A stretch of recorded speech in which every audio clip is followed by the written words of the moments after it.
ایک روز ایک نوجوان آقا علیہ الصلوۃ والسلام کی بارگاہ میں حاضر ہوا. کہتے یا رسول اللہ صلی اللہ علیہ وسلم، میں حاضر اس لیے ہوا ہوں کہ مجھے بدکاری کی اجازت دے، میں یہ عمل چھوڑ نہیں سکتا.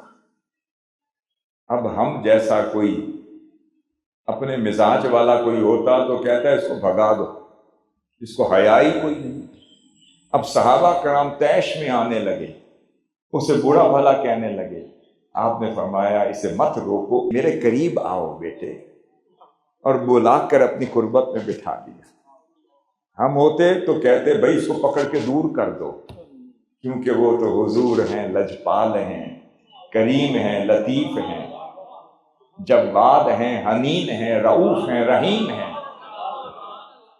وہ فرماتے ہیں میرے قریب آ جاؤ، بیٹھو.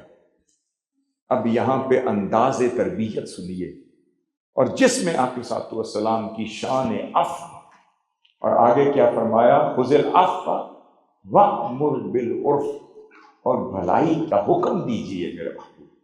اب پہلے عفو کہ سن کر آپ نے ریاکشن نہیں دکھایا، بلکہ اسے اپنی قربت میں بٹھایا. پھر آپ علیہ الصلوۃ والسلام کے انداز تربیت میں ایک سائنٹیفک، لاجیکل اور حکمت پر مبنی انداز تربیت دیکھیے. یہی تو انداز ہماری صفوں سے دور ہو گیا، ہمارے مدارس سے نکل گیا، ہمارے مکاتب فکر سے چلا گیا، ہماری جامعات سے چلا گیا. اسی لیے اب نوجوان ان جامعات میں کیوں نہیں جاتا؟ کیونکہ وہاں پر بھگایا جاتا ہے، بلایا نہیں جاتا. یہاں کیوں آتا ہے؟ یہاں پہ بھگایا نہیں جاتا، بٹھایا جاتا ہے. اس لیے حضور سیدی شیخ الاسلام فرماتے ہیں گناہ سے نفرت کرو، گناہ گار سے نہیں. اسے صحبت اچھی مل جائے گی تو چھوڑ دے گا. آپ نے فرمایا بیٹے ادھر آؤ، اے نوجوان، کیا تو اپنی ماں سے یہ ارادہ کرتا ہے؟ اس نے نعوذ باللہ، فداک ابی و امی یا رسول اللہ، میرے ماں باپ آپ پہ قربان ہو، میں ایسا سوچ بھی نہیں سکتا. آپ نے فرمایا ہاں لوگ بھی اسی طرح سمجھتے ہیں. فرمایا کیا تو اپنی بہن کے ساتھ یہ ارادہ کرتا؟ اس نے کہا نعوذ باللہ، فداک ابی و امی یا رسول اللہ، میرے ماں باپ آپ پہ قربان ہو، میں سوچ بھی نہیں سکتا. اور ہاں لوگوں کے ہاں بھی یہی تصور. پھر کہا کہ کیا تو اپنی بیٹی سے ارادہ کرتا ہے؟ نعوذ باللہ، میں سوچ بھی نہیں سکتا. اب میں لوگ بھی یہی سمجھتے ہیں. کیا اپنی پھپھی سے ارادہ کرتا ہے، اپنی چچی سے ارادہ کرتا ہے؟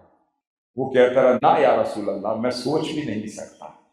آپ نے فرمایا لوگ بھی یہی تصور رکھتے ہیں. اس کے اندر کی کیفیات کو بدل ڈالا، اس کی طبیعت کے بٹن کو پریس کر دیا کہ اے بچے، تو جس کے ساتھ بھی ارادہ کرے گا، اگر تیری نہیں تو تیرے بھائی کی تو ماں ہوگی، تیری نہیں تو تیرے بھائی کی بہن ہوگی، کسی کی ماں، کسی کی بہن، کسی کی چچی، کسی کی پھوپھی، کسی کی بیٹی، کسی کی کچھ تو ہوگی. تو کیا اپنے بھائی کے اس بہن، ماں، بیٹی، پھوپھی سے ارادہ کرتا ہے؟ اس کے اندر کی کایا بدل گئی، اس کا بٹن بدل گیا، اس کا مزاج بدل گیا، اندر کی وادی بدل گئی، کیفیات بدل گئی. اب تربیت کا انداز دیکھیے. صحابہ کرام طیش میں آئے، ریئیکٹو ہوئے، اسے پکڑنے لگے. آپ نے کہا نہ، اس کو روکو مت، اس کو آنے دو، بیٹھنے تو دو.